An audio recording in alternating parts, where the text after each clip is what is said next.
मैं हैरान होकर अपनी माँ की बात सुन रहा था। मुझे यकीन नहीं हो रहा था कि मम्मी इस हद तक चली जाएंगी।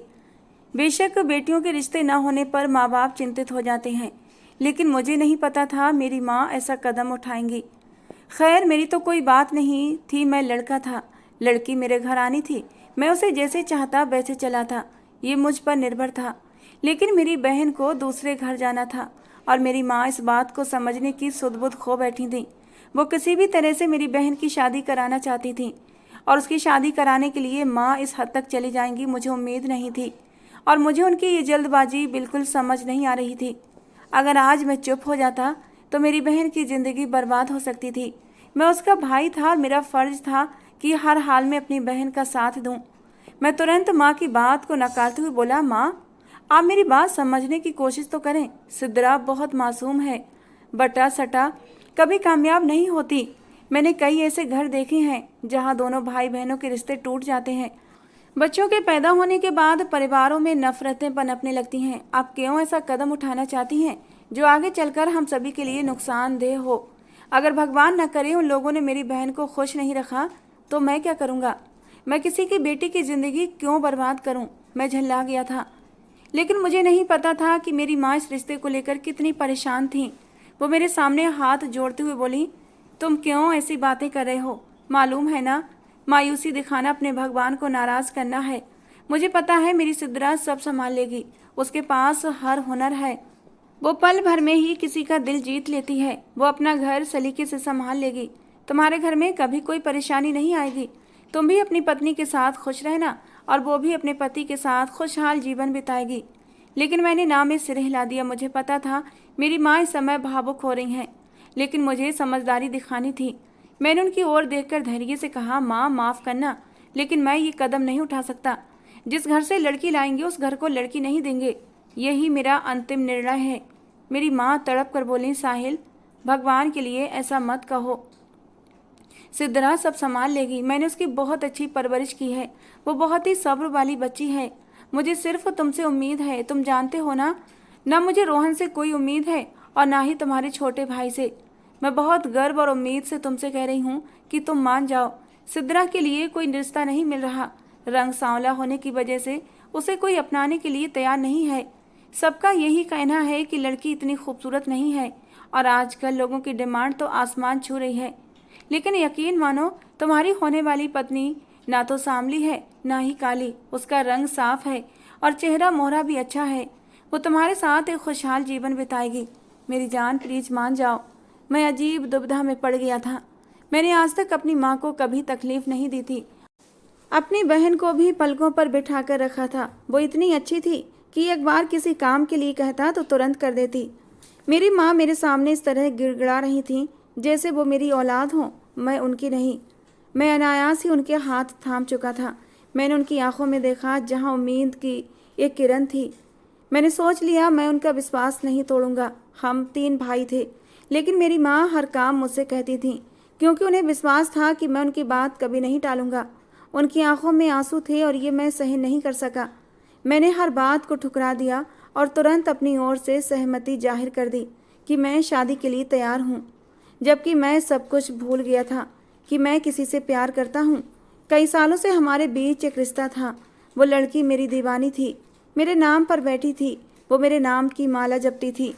जितनी मोहब्बत मुझे उससे नहीं थी, उतनी मोहब्बत वो मुझे करती थी, और मुझे इस बात का पता था। मुझे मालूम था वो मेरे बिना रह नहीं पाएगी, लेकिन मैं अपनी माँ की मोहब्बत के आगे उसे भूल गया था। मैंने उसकी वफादारी, उसकी ईमानदारी सब कुछ भुला दिया था और अपनी माँ को प्राथमिकता देते हुए अपनी बहन का घर बसाने का सोच लिया था। कुछ दिनों बाद ही घर में धूमधाम से शादी की तैयारियां शुरू हो गई थीं। तैयारियां जोरों पर थीं, जबकि मेरी बातचीत लगातार सुरभि से हो रही थी। सुरभि कोई और नहीं बल्कि मेरी पहली मोहब्बत थी। मैंने 2 दिन बाद ही उसे अपने घर में होने वाली सभी बातों से अवगत करा दिया था और अपनी ओर से साफ जवाब दे दिया था कि मैं तुम्हें अब और समय नहीं दे सकता। मैं अपनी मोहब्बत अपनी माँ और बहन के कदमों में कुर्बान कर चुका था। वो मुझे बार बार हमारे रिश्ते की दुहाई दे रही थी, मुझे मेरे वादे याद दिला रही थी, लेकिन मैं बिल्कुल मजबूर हो गया था। मैं चुपचाप उसके आगे हाथ जोड़कर खड़ा हो गया कि मैं अब मजबूर हूँ, मैं कुछ नहीं कर सकता। समय का पहिया घूम रहा था और आज वो दिन आ गया जिसका मैंने केवल सुरभि के साथ सपना देखा था, लेकिन आज मैं किसी और का होने जा रहा था। जिंदगी में एक ऐसी लड़की को शामिल करने जा रहा था जिसे मैं जानता तक नहीं था, जिसे मैंने कभी सामने से देखा तक नहीं था। मुझे नहीं पता था सुरभि किस हाल में थी, बस मैं चुप हो गया था। और आज मेरी बारात थी। मेरे हाथ में मोबाइल था जिस पर सुरभि की कॉल चमक रही थी। मेरा दिल डूब रहा था। मुझे कुछ समझ नहीं आ रहा था मैं क्या करूं। एक तरफ मेरी माँ और बहन थी और दूसरी तरफ मेरी मोहब्बत। मुझे किसी एक को चुनना था। अगर आज मैं अपनी मोहब्बत को चुनता तो सारी ज़िंदगी के लिए मैं अपनी माँ को खो देता और मैं भी इस सदमे से मर ही जाता, क्योंकि जब बेटी की बारात लौटती है तो सबसे ज़्यादा तकलीफ़ माँ को होती है। मेरी बहन बहुत मासूम थी। अगर उसकी शादी किसी और परिवार में होती तो वे लोग उसे मानसिक यातनाएं देकर मार ही डालते। इन लोगों पर मुझे इतना भरोसा था कि अगर मेरी बहन की शादी इनके घर में होती है तो उनकी बेटी भी तो हमारे घर में होगी। अगर कोई समस्या आती है तो मैं बात कर सकता था। इसीलिए मैंने अपनी माँ और बहन को चुना था और सुरभि को खो दिया था। मैंने मोबाइल बंद करके अपनी जेब में रख लिया और माँ के साथ बारात लेने उनके दरवाजे पर चला गया। शादी धूमधाम से की गई थी। मैं अपनी दुल्हन को लेकर घर वापस आ गया। थोड़ी रस्मों के बाद पायल को मेरे कमरे में बिठा दिया गया था। मैं अपने दोस्तों के साथ बिल्कुल चुप सा बैठा हुआ था। ताज़ा ताज़ा प्यार का घाव खाया था। इतनी आसानी से तो मैं सब कुछ भूल नहीं सकता था। जिस तरह से सुरभि मुझसे प्यार करती थी, मैं भी तो उससे प्यार करता था। मैंने कभी सोचा भी नहीं था कि सुरभि के अलावा किसी और से शादी करूंगा। आज जब मैं इस दहलीज पर पहुंच गया तो मेरे होश काम करना बंद कर चुके थे। थोड़ी देर बाद मेरी माँ मेरे पास आई, कहने लगी, चलो अब आराम करो, कल तुम्हारी बहन की भी विदाई है, कई काम होंगे। मैं चुपचाप उठकर अपने कमरे में चला गया। शायद मैं बाकी बहुत थक चुका था और अब आराम करना चाहता था। जैसे ही मैं कमरे में गया, सामने पायल मेरे नाम की सेज सजाए बैठी थी। वो बिल्कुल पारंपरिक दुल्हनों की तरह अपने चेहरे पर घूंघट किए बैठी थी। मैं सीधा उसके पास गया और साफ शब्दों में कहा, तुम अपना ये लहंगा संभालो, मुझे आराम करना है। वो सोच रही होगी कि मैं आते ही उसका घूंघट उठाऊंगा, उसकी सुंदरता की तारीफ करूंगा, उसे मुंह दिखाई का तोहफा दूंगा, लेकिन मैंने ऐसा कुछ नहीं किया। मैं चुपचाप जाकर सो गया और वो मुझे देखती रह गई। मैंने कोई जवाब नहीं दिया। मैं उसकी नज़रों की तपिश अपनी पीठ पर महसूस कर रहा था, लेकिन मैंने पीछे मुड़कर देखना जरूरी नहीं समझा। मैं इतना तो जान चुका था कि अब वो मेरी पत्नी है। चाहे जैसा व्यवहार करूं वो कुछ कहने वाली नहीं है। लेकिन मैं भूल गया था कि इस पत्नी के पास भी जुबान है। अगली सुबह हमारे लिए काफ़ी उज्जवल साबित हुई। मेरी बहन पार्लर जा रही थी। जब मैंने उसे गले लगाकर विदा किया तो मेरे आंसू बहे बिना न रह सके। मेरी पत्नी मेरे पास ही खड़ी थी। उसने भी सिद्रा को गले लगाया और ढेरों दुआएं देकर उसे विदा किया। वो हमेशा के लिए हमारे घर से जा चुकी थी। दिन भर मैं अपने कामों में लगा रहा था। कई बार मुझे अपनी पत्नी के साथ समय बिताने का मौका मिला, लेकिन मैंने उसकी ओर देखना भी गवारा नहीं किया। बस एक सरसरी सी नज़र उस पर डाली थी जब वो तैयार होकर अपने बाल संवार रही थी। वो सच में बेहद खूबसूरत थी। उसके बाल उसकी कमर से भी नीचे आ रहे थे। उसका रंग दूध से भी ज़्यादा सफ़ेद था और चेहरे के नए नक्श इतने सुंदर थे कि एक पल को मैं उसे देखकर मंत्रमुग्ध रह गया था। लेकिन मैंने जल्दी ही अपने आप पर काबू पा लिया, क्योंकि मैं इतनी जल्दी अपनी ज़िंदगी में आगे बढ़ना नहीं चाहता था। मेरा दिल मुझे बार बार धिक्का रहा था कि मैंने सुरभि के साथ धोखा किया है, उसके साथ गलत किया है। ये तकलीफ़ कोई समझ नहीं सकता था। वो समय भी आ गया जब मैं अपनी बहन को हमेशा के लिए विदा कर रहा था। उसकी शादी पायल के भाई समीर से हो गई। वो लड़का भी अपनी बहन की तरह बहुत खूबसूरत था, जबकि मेरी बहन इतनी सुंदर नहीं थी, लेकिन वो बहुत अच्छे स्वभाव की मालिक थी। पायल और पायल का भाई खूबसूरती से माला माल थे, तो हमारे पास दौलत की रेल पेल थी और यही वजह थी कि ये रिश्ता जुड़ गया था। उन लोगों ने हमारी दौलत देखी और मेरी माँ ने मेरी बहन को विदा करना था। इसी वजह से ये अदले बदले की शादी हुई थी। ये मैं अच्छी तरह से जानता था।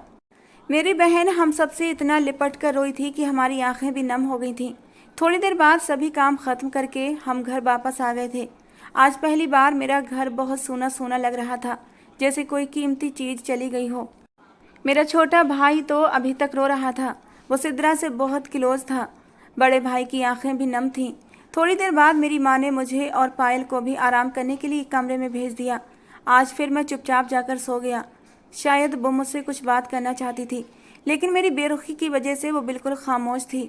मुझे एहसास था कि उसे तकलीफ़ हो रही होगी, नई नवेली दुल्हनों के कितने नखरे होते हैं, कितनी इच्छाएं होती हैं जो वो अपने पति से पूरी करवाना चाहती हैं।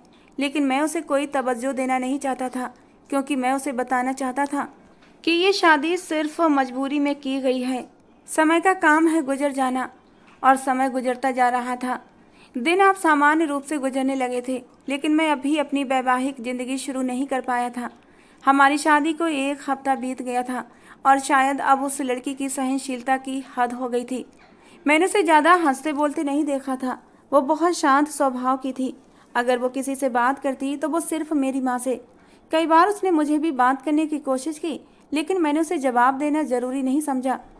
जैसे ही हम खाना खाकर कमरे में गए तो उसने दरवाज़ा ज़ोर से बंद किया, जिससे कि मैं चौंक कर उसकी तरफ देखने लगा कि आखिर उसे हुआ क्या है। 1 हफ्ते से मैं उसे नज़रअंदाज कर रहा था, जैसे वो मेरे लिए कोई मायने नहीं रखती। लेकिन आज मुझे ऐसा लगा अब मुझे उससे बात करनी पड़ेगी। इस दौरान सुरभि से भी मेरा कोई संपर्क नहीं हुआ था। शादी के बाद मैंने उससे फ़ोन पर बात करने की कोशिश की थी, लेकिन उसने मेरी कोई कॉल नहीं उठाई, जिससे मेरा दिल और भी उदास हो गया था। मुझे नहीं पता था वो कैसी होगी, लेकिन मैं इतना जानता था कि जब मेरी शादी हुई थी तो वो 100 मौतें मर गई होगी, क्योंकि उसे पता था कि उसी दिन मेरी बारात है। और अब तो उसे ये भी पता चल गया होगा कि मैं अपनी ज़िंदगी में आगे बढ़ चुका हूँ। लेकिन मैं अब भी वहीं खड़ा था। माँ बाप के कुछ फैसले बच्चों के लिए बिल्कुल भी सही नहीं होते। बेटियाँ तो बलिदान दे देती हैं। इस बार एक बेटे ने भी बलिदान दिया था, जो किसी को नज़र नहीं आ रहा था। मैं दिल से बहुत उदास था, और आज सुबह से जो मेरी बीवी के हाव भाव थे वे मुझे बहुत कुछ जताने के लिए काफ़ी थे। मैंने चुपचाप उसकी इस हरकत को नज़रअंदाज किया और बिस्तर पर जाकर लेट गया। पायल वॉशरूम गई। अब भी उसने दरवाज़ा ज़ोर से बंद किया था। फिर ड्रेसिंग टेबल के सामने आकर खड़ी हो गई और नाइट क्रीम अप्लाई करने लगी। मिरर से उसकी नज़रों की तपिश को मैं आसानी से महसूस कर सकता था। मैं लगातार उसे ही देख रहा था। मुझे अपनी ओर देखता पाकर वो बीच बीच में मुझसे नज़रें चुरा जाती थी। वो लड़की सुरभि से भी ज़्यादा खूबसूरत थी, लेकिन मैंने उसमें अभी भी रुचि लेना शुरू नहीं की थी। उसने क्रीम की बोतल जोर से बंद करके ड्रेसिंग टेबल पर पटकने वाले अंदाज में रखी थी और मेरे बगल में आकर बैठ गई। उसने जिस अंदाज में मेरे ऊपर से कंबल खींचा था, मैं हड़बड़ा गया था। आज पायल के अंदाज कुछ बदले बदले से थे कि मैं सोचने पर मजबूर हुआ था। जैसे ही वो बिस्तर पर आई, मैं जल्दी से सोने के लिए लेट गया। उसे देखते हुए मुझे बिल्कुल समय का एहसास नहीं हुआ था। शायद वो भी मेरी इतनी गहरी नज़र महसूस कर चुकी थी। मेरे लेटते ही वो तुरंत बोली, साहिल मेरी बात सुनिए। उसका लहजा सख्त था। मैंने गर्दन घुमाकर सवालिया निगाहों से उसकी तरफ देखा। मेरी तरफ देखकर कहने लगी, मैं इस तरह की ज़िंदगी नहीं गुजार सकती। अगर आपको मुझसे कोई समस्या है तो बता दें, ताकि मैं उसे सुलझा सकूं। लेकिन मैं इस तरह की रूखी सूखी ज़िंदगी नहीं गुजार सकती। मैंने अपनी शादी को लेकर बहुत सपने देखे हैं। अगर मेरा एक भी सपना पूरा नहीं हुआ तो याद रखना, आपकी बहन भी खुश नहीं रहेगी। पायल का लहजा बहुत कड़वा था। वो लड़की जो 1 हफ्ते से बिल्कुल चुप थी, मुझे लगा कि उसके मुंह में जबान नहीं है, और आज जब उसने बोला तो इतना जहर उगल दिया। मैं अपनी बहन वाली बात पर बिफर पड़ा। मैंने उसकी तरफ देखा और गुस्से से गरजते हुए कहा, तुम्हारी बातों का मतलब क्या है, और तुम मेरी बहन को बीच में क्यों ला रही हो? ये तुम्हारा और मेरा आपसी मामला है। वो अपने घर में खुश है तो उसे खुश रहने दो, तुम अपने घर पर ध्यान दो। वो बेधड़क मेरे करीब आई और मेरा गिरेबान पकड़ते हुए बोली, कैसे ध्यान दूं जब मेरा पति ध्यान देना ही नहीं चाहता? आखिर आपके दिमाग में चल क्या रहा है? मुझे सच सच बता दें। मैंने सपने में भी नहीं सोचा था कि ये लड़की इतनी बेबाक और जुबान वाली होगी। मैंने उसकी तरफ देखा और झटके से पीछे हटा। मैंने कहा, अपनी हद में रहो लड़की, मुझे ज़्यादा बेबाक लड़कियां पसंद नहीं हैं। आज तुमने मेरे गिरेबान पर हाथ डाला है, आगे से ऐसी गलती करने की कोशिश की तो याद रखना, तुम्हें ऐसी मौत मारूंगा जिसका तुमने कभी अंदाज़ा भी नहीं किया होगा। मैंने खुद को गुस्से में लाने की भरपूर कोशिश की थी, हालांकि अंदर से मैं उसके अंदाज पर सहम गया था। वो तो बिखरी हुई घायल शेरनी बन चुकी थी। मैंने दोबारा से अपने आप को गुस्से में लाते हुए कहा, अभी शादी को 1 हफ्ता हुआ है, इसीलिए अपनी हद में रहो, नहीं तो मुझे तुम जैसी लड़कियों को उनकी औकात याद दिलाना बहुत अच्छे से आता है। हमारे बीच अच्छी खासी बहस हो गई थी। इससे पहले कि वो कुछ और कहती, मैं अपनी जगह से उठा और बाहर चला गया। लगभग 2 घंटे के बाद जब मैं घर वापस आया तो वो बिस्तर पर चुपचाप लेटी हुई थी। उसकी आंखें खुली हुई थीं, आंखें गुलाबी हो रही थीं। शायद मेरे जाने के बाद रोई थी। मैंने चुपचाप उसकी तरफ देखा और फिर शांति से सो गया। मैं बात को और बढ़ावा देना नहीं चाहता था। मैं लाख कोशिश करता कि पायल की तरफ कदम बढ़ाऊं, उसके साथ शादीशुदा रिश्ते की शुरुआत करूं, लेकिन मेरे कदम खुद ब खुद रुक जाते थे। मेरे ख्यालों में सुरभि आ जाती। अगली सुबह जब मैं उठा तो वो अपना सामान समेट रही थी और ये देखकर मेरी जान पर बन आई थी। अगर ये लड़की नाराज होकर अपने घर चली जाती तो यकीनन मेरी बहन का घर भी बर्बाद होना था, और मैं ऐसा कोई काम करना नहीं चाहता था जिससे मेरी बहन की ज़िंदगी पर असर पड़े। मैंने पूछा, ये तुम क्या कर रही हो? उसने बिना कुछ कहे अपना सामान समेटना जारी रखा। मुझे लगा वो जवाब देगी, लेकिन उसने तो मेरी तरफ देखना भी गवारा नहीं किया था। मैं तुरंत बिस्तर से उठा, उसका हाथ पकड़ते हुए गुस्से में बोला, ये सब क्या नाटक है पायल? तुम कहाँ जा रही हो और ये सामान किसकी इजाज़त से समेटा जा रहा है? उसने एक नज़र मेरी तरफ देखा और बस इतना ही कहा, मैं आप जैसे इंसान के साथ ज़िंदगी नहीं गुजार सकती जिसे अपनी बीवी से बात करने की तमीज़ ना हो। आपने साफ कह दिया था कि आप मुझे मेरी औकात याद दिला देंगे, तो मैं समझ गई हूँ कि मेरी औकात क्या है। मैं आप जैसे शख्स के साथ नहीं रह सकती, मुझे माफ़ कर दीजिए। और रही आपकी बहन की बात, तो वो अपने घर में खुश रहेगी, क्योंकि हम भाई बहन किसी की ज़िंदगी बर्बाद नहीं करते। अगर आपको अपनी ज़िंदगी में कोई लड़की शामिल ही नहीं करनी थी तो आपको अपनी माँ से पहले इस रिश्ते के लिए मना कर देना था। इस तरह मेरी ज़िंदगी बर्बाद करके आपको क्या मिला? भगवान न करे जो मेरे साथ हुआ वही अगर आपकी बहन के साथ हो। मेरा भाई उसे खुश न रखे, उसे घर से निकाल दे, तो आपको कैसा लगेगा? पायल के मुंह से अपनी बहन के बारे में ये सुनकर मेरा मन कांप उठा था। मैं तो कभी ख्वाब में भी नहीं सोच सकता था कि मेरी बहन के साथ कभी कुछ बुरा हो। मैं तो अपनी बहन के लिए भगवान से प्रार्थनाएं किया करता था कि मेरी बहन अपने घर में खुश रहे, उसका पति उस पर अपनी जान बारे। मैं खामोशी से उसकी बातें सुन रहा था। मैंने लंबी सांस खींचकर खुद को आगे आने वाले पलों के लिए तैयार किया, क्योंकि जो कुछ भी था पायल मेरी पत्नी थी और उसका गुस्सा करना जायज़ था। वो आगे बोली, खैर अब मुझे यहाँ नहीं रहना, मैं अब यहाँ से जाना चाहती हूँ। ये कहकर जैसे ही वो कमरे से निकलने लगी, मैंने तुरंत उसका हाथ पकड़ लिया और उसे अपने करीब कर लिया। उसे अपनी मजबूत बाहों में जकड़ लिया। मेरी इतनी नज़दीकी पर वो घबरा गई थी। शायद वो मुझसे यही तो चाहती थी। धीरे धीरे मैंने उसे उसका हक देना शुरू कर दिया, जो शायद शादी की पहली रात ही दे देना चाहिए था। जब मैंने उसे अपने होने का एहसास कराया तो वो लाल लाल हो गई थी। मैंने थोड़ी देर में उसे खुद से दूर किया तो शर्म से उसकी पलकें लरच रही थीं। मैंने उसकी तरफ देखते हुए कहा, अगर तुम यही सब चाहती थी तो पहले ही बता देती। मैं तो कोई ज़बरदस्ती करना नहीं चाहता था, मैं इस रिश्ते को थोड़ा टाइम देना चाहता था। मैंने नज़रें चुराते हुए झूठ बोला था। हालांकि सच तो ये था कि मैं सुरभि को अब तक अपने दिलो दिमाग से निकाल नहीं पाया था। मैंने दोबारा खींचकर पायल को अपने करीब किया, उसे अपनी आगोश में समेट लिया। मैंने कहा कि अगर तुम मुझसे कहती कि तुम वैवाहिक जीवन शुरू करना चाहती हो तो मैं सोच लेता, लेकिन तुमने भी तो मुझसे बदतमीजी की थी, जिसका जवाब मैंने रात कड़वाहट से दिया था। मैं नहीं चाहता कि हमारी शादी सिर्फ एक हफ्ते में बर्बाद हो जाए। हम अपने रिश्ते को एक और मौका दे सकते हैं। इस बार मैंने अपनी अहमियत को एक तरफ रख दिया था, क्योंकि मुझे डर था अगर ये लड़ाई बढ़ी और ये लड़की गई तो मेरी बहन की ज़िंदगी बर्बाद हो जाएगी। और मेरी बहन इतनी मासूम थी कि उसने कभी शिकायत भी नहीं की थी। मैं इतना तो समझ गया था कि मैं इस लड़की के साथ बिना वजह की दुश्मनी नहीं रख सकता। मुझे अपनी ज़िंदगी उसके साथ शुरू करनी ही पड़ेगी। वो खामोश हो गई थी। शायद उसके बोलने का नतीजा उसके हक में अच्छा साबित हो गया था। वक्त का काम है बीत जाना, और हम दोनों ने एक दूसरे को एक मौका दे दिया था। और वाकई पायल की संगत में मैंने जाना कि मोहब्बत क्या होती है। जैसे जैसे मैं उसकी संगत में जाता, मेरे दिल में उसके लिए बेपनाह मोहब्बतें जन्म लेने लगी थीं।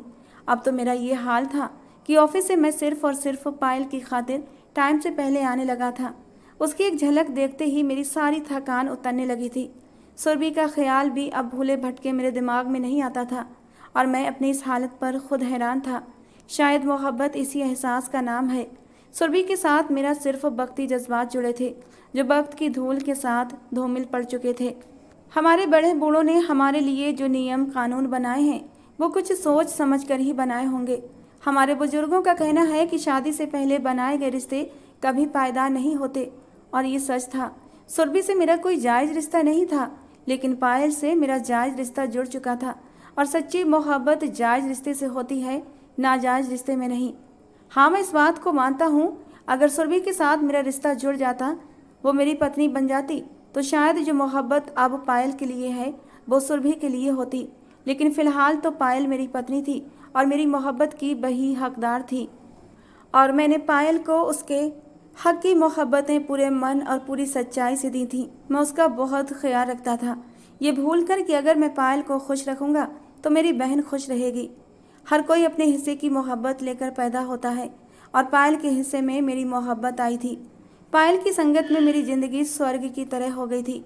मेरी इतनी सी मोहब्बत पर वो भी खिले हुए गुलाब की तरह महकने लगी थी। एक दिन कहने लगी, आप जानते हैं साहिल, जिस दिन आप मुझे डांट कर चले गए थे उस रात मैं बहुत रोई थी। इतना रोई कि मेरी हिचकियाँ बंद गई थीं। ज़िंदगी से मेरा विश्वास उठ गया था। मैं जीना नहीं चाहती थी, लेकिन फिर भी मन में एक उम्मीद की किरण थी कि आप लौटकर मेरे पास ही आओगे। मैं तो आपसे मोहब्बत कर बैठी थी। मैंने शादी की पहली रात आपको पहली बार देखा था और आपके नाम से मेरा दिल धड़कने लगा था, लेकिन आपके व्यवहार से मेरा दिल टूट गया था। फिर भी मैंने अपने आप को संभाला था। मैंने आपको कुछ टाइम दिया था, लेकिन जब आप मेरे करीब नहीं आए और उस दिन मुझे डांटा तो मेरा दिल टूट कर चकनाचूर हुआ था। ये कहते कहते पायल की आंखों में आंसू चमकने लगे थे। उसकी आंखों में आए आंसुओं को मैंने अपनी उंगलियों के पोरों से चुन लिया था। उसे अपनी बाहों में लेकर उसके माथे को चूम कर उसे विश्वास दिलाया कि मेरी मोहब्बत सिर्फ तुम्हारे लिए है, अब कभी ये कम नहीं होगी। मैंने सुरभि को भुलाकर पायल के साथ अपनी ज़िंदगी में आगे बढ़ गया था। पहले जो मैं रातों को देर से घर आता था, अब मैं जल्दी जल्दी घर लौटने लगा था। मुझे अब जायज के रिश्ते में सुकून मिलने लगा था। वो जिद्दी थी, गुस्से वाली भी थी, थोड़ी नखरीली भी थी, लेकिन उसका दिल बुरा नहीं था। वो अपनी सारी जिद, गुस्सा, नखरा सिर्फ मेरे सामने दिखाया करती थी। उसने कभी मेरी माँ के सामने जुबान नहीं चलाई थी, जबकि मेरी माँ काफ़ी तेज़ मिजाज की औरत थी। कई बार मेरी माँ ने उसे डांट भी दिया था, लेकिन उसने कभी शिकायत नहीं की थी, और ये बात मेरे दिल में बस गई थी। वक्त गुजर रहा था, हमारे बीच की सारी दूरियां ख़त्म हो गई थीं। मुझे ये कहने में कोई शर्मिंदगी नहीं थी कि हाँ, मुझे उससे मोहब्बत हो गई थी। एक पत्नी के रूप में मैंने उसे स्वीकार कर लिया था। भगवान ने न सिर्फ उसे खूबसूरती से माला माल किया था, जबकि दिमाग भी दिया था। ये भी सिखाया था कि अपने घर को कैसे संभालना है। उसे हर बात की समझ थी कि कब क्या बोलना है और कब बर्दाश्त करना है। वक्त बीत रहा था और हमारे घर में एक खुशी आ रही थी। कुछ दिनों से मैं महसूस कर रहा था कि पायल की तबीयत ठीक नहीं है। मैंने उसे माँ के कहने पर डॉक्टर के पास ले गया, और वहाँ जो खुशखबरी मुझे मिली थी उसने मुझे खुशियों से भर दिया था। वो माँ बनने वाली थी और मैं खुशी से फूला नहीं समा रहा था। मैंने पूरे अस्पताल में मिठाई बांटी थी, यहाँ तक कि मैंने सबको खुद ये खुशखबरी सुनाई थी कि मैं बाप बनने वाला हूँ। दादी बनने की खबर से मेरी माँ भी खुशी से फूली नहीं समा रही थी। उन्होंने पायल को आशीर्वाद देते हुए उसे अपनी बाहों में समेट लिया था कि मेरी बहू मेरी नस्ल को आगे बढ़ाएगी, मुझे दादी होने की खुशी देगी। मेरी माँ जो पहले तेज मिजाज हुआ करती थी, पायल के नरम और प्यार वाले व्यवहार से वो भी बदलने लगी थी, और अब इस खुशी ने तो मेरी माँ का दिल बिल्कुल ही बदल दिया था। वो पायल के साथ सगी बेटियों से भी ज़्यादा प्यार से रहने लगी थी, लेकिन अब तक सिद्रा की कोई खबर नहीं आई थी। मैं अक्सर माँ से पूछता कि वो कैसी है, क्या कर रही है। माँ बस इतना ही कहती कि वो ठीक है। मेरी बात उससे होती रहती है। जब से उसकी शादी हुई थी वो सिर्फ एक बार हमारे घर आई थी। ज़्यादातर पायल ही अपनी माँ के पास जाती थी। एक दो बार मैं उसके साथ गया था, तब सिद्रा से मेरी मुलाकात हुई थी। मैंने उसके चेहरे पर खुशी तलाश करने की कोशिश की थी, लेकिन मैं कुछ ज़्यादा अंदाज़ा नहीं लगा पाया था। सिद्रा भी हमारे घर एक बार आने के बाद उसके बाद दोबारा हमारे घर की दहलीज पर नहीं आई थी, लेकिन इस खुशखबरी की वजह से मैं खुद को रोक नहीं पाया और अपनी पत्नी पायल के साथ अपनी ससुराल पहुंच गया। और वहाँ जो नज़ारा मैंने देखा उसने मुझे तोड़ कर रख दिया था। मेरी बहन, मेरी प्यारी बहन जो मेरी बेटी जैसी थी, ज़मीन पर बैठी सिसक रही थी, और उसका पति जो पायल का भाई था, तानाशाह की तरह सोफे पर बैठा हुआ था। उसके पास एक लड़की बैठी थी जिसे देखकर मैं अपनी जगह बिल्कुल पत्थर बन गया था। मुझे यकीन नहीं आ रहा था कि मैं जो देख रहा हूँ वो सच है। मेरी बहन अपने पति के सामने हाथ जोड़कर उससे मिन्नतें कर रही थी कि मुझे तलाक मत दो। वो कह रही थी कि वो उस लड़की को घर में बर्दाश्त कर लेगी, लेकिन उसके साथ ऐसा जुल्म मत करो। समीर के साथ बैठी उस लड़की को देखकर मैं पूरी तरह से टूट कर रह गया था, क्योंकि वो कोई और नहीं बल्कि मेरी पहली मोहब्बत सुरभि थी। वो काफ़ी तिरस्कार भरी नज़रों से मेरी बहन को देख रही थी। वो मेरी बहन के बारे में सब जानती थी और उसकी तस्वीरें भी देख चुकी थी। उसने जो भी किया था वो सब एक बदला था। मेरी पत्नी भी सन्न रह गई थी। मेरे हाथ से मिठाई का डिब्बा छूटकर ज़मीन पर गिर गया था और सबकी नज़रें हमारी तरफ उठ गई थीं। मेरी बहन दौड़कर मेरे पास आई और मेरे सीने से लग गई। मैंने उसकी आंखों से आंसू पोंछे, उसके बिखरे बालों को समेट दिया। मैंने नरमी से कहा, तुम क्यों उसके पैरों में गिरी हुई हो? तुम ये क्यों भूल गई कि तुम्हारा भाई अभी जिंदा है? अगर वो तुम्हें तलाक देता है तो दे दे। मैं अपनी बहन को 2 वक्त की रोटी खिला सकता हूँ। भगवान ने मुझे इतनी ताकत दी है। मेरी बहन रोते हुए सिर हिलाने लगी थी और मैंने उसे अपने सीने से लगा लिया। मेरी बीवी ने मुझे आंसू भरी आंखों से देखा। उसकी बड़ी बड़ी आंखों में डर के भाव सिमट आए थे। शायद उसे लगा कि मैं उसे छोड़ दूंगा, अपनी बहन का बदला लूंगा। ये बात तो पायल भी जानती थी कि मैं अपनी बहन से कितनी मोहब्बत करता हूँ, लेकिन मैं ऐसा घटिया इंसान नहीं था। मुझे रिश्तों की अहमियत अच्छी तरह मालूम थी। मुझे मेरी बहन भी प्यारी थी और मेरी बीबी थी, और अब तो वो मेरे बच्चे की माँ बनने वाली थी। मैंने अपनी बीबी के कंधे पर हाथ रखा और उसे भी अपने साथ लगा लिया। उसकी आंखों में एक नई चमक आ गई थी। पायल का भाई शर्मिंदगी से सर झुकाए खड़ा था। शायद उसे ये उम्मीद थी कि मैं उसकी बहन को छोड़ दूंगा, लेकिन मैंने उसकी तरफ देखा और सिर्फ इतना कहा कि मैं तुम्हारी तरह घटिया इंसान नहीं हूँ जो अपनी बीबी के होते हुए किसी और औरत के पीछे जाए। उसके बाद मैं वहाँ ज़्यादा देर नहीं रुका था। अपनी बीवी और अपनी बहन के साथ अपने घर वापस लौट आया। घर आते ही मेरी माँ ने बहुत हंगामा किया। बेटी के प्यार के आगे उन्होंने ये साबित कर दिया कि बहू पराई होती है, कभी सगी बेटी की जगह नहीं ले सकती। अब तक वो पायल पर अपनी जान बांटती थीं। अपनी बेटी की हालत देखकर उनका दिल भी रो पड़ा था। उन्होंने कहा अपनी बीबी को भी छोड़ कर आओ, लेकिन मैंने ऐसा कुछ नहीं किया। मैंने अपनी बीबी को पत्नी होने का मान भी दिया और अपनी बहन को उसकी इज्जत भी। कुछ वक्त बाद समीर के सामने सारी सच्चाई खुलकर आ गई थी कि सिर्फ सुरभि उससे बदला ले रही थी और कुछ नहीं, क्योंकि वो मुझसे मोहब्बत करती थी और मैंने उसे छोड़ दिया था। मेरी बहन का घर उजाड़ कर इस तरह वो मुझे तकलीफ देना चाहती थी।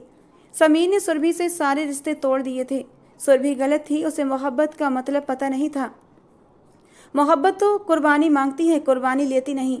अगर सुरभि को मुझसे मोहब्बत होती तो वो मुझे यूँ दुख देने की कोशिश ना करती। उसे मुझसे मोहब्बत नहीं थी, इसलिए वो मेरी परवाह किए बगैर मुझसे बदला लेने पर उतर आई थी। कुछ वक्त बाद समीर हमारी दहलीज पर फिर से आया था, मेरी बहन को वापस लेने के लिए। मैं अपनी बहन को वापस भेजना नहीं चाहता था, लेकिन जब मैंने अपनी बहन की आंखों में एक उम्मीद की किरण देखी तो मेरा दिल पिघल गया था। मैं भी चाहता था कि मेरी बहन अपने घर में खुश रहे और मेरी माँ भी यही चाहती थी, इसलिए हमने उसे खुशी खुशी फिर से विदा कर दिया था। इस बार मैंने समीर को साफ कह दिया कि अगर इस बार तुमने मेरी बहन को जरा भी तकलीफ दी तो याद रखना, मैं तुम्हारा वो हाल करूँगा जिसकी कोई हद नहीं होगी। इन सब घटनाओं के बीच मेरी बीवी पायल मेरी मोहब्बत की और भी दीवानी हो गई थी। वो मुझसे इतनी मोहब्बत करने लगी थी कि जिसकी कोई हद नहीं थी। वो हर किसी से बस एक ही बात कहती, हम सफ़र हो तो मेरे पति जैसा, जो बीवी बहन और माँ के बीच का फ़र्क अच्छे से समझता है। कुछ महीनों बाद भगवान ने मुझे एक प्यारे से बेटे की खुशी दी। उसके आने से हमारी ज़िंदगी और भी खुशहाल हो गई थी। हर बेटे, भाई और पति को ये समझना चाहिए कि हर रिश्ते की अपनी एक अलग अहमियत होती है। ना तो बहन को बीवी पर अहमियत देनी चाहिए और ना ही बीवी को बहन पर। हर रिश्ते का अपना एक अलग स्थान होता है और हर रिश्ता अपनी जगह ख़ास होता है। दोस्तों, आज की हमारी ये कहानी आपको कैसी लगी ज़रूर बताना। पसंद आई हो तो प्लीज़ लाइक करना। रोज़ एक नई कहानी सुनने के लिए हमारे चैनल को भी सब्सक्राइब करना। मिलते हैं दोस्तों अगली किसी नई कहानी के साथ।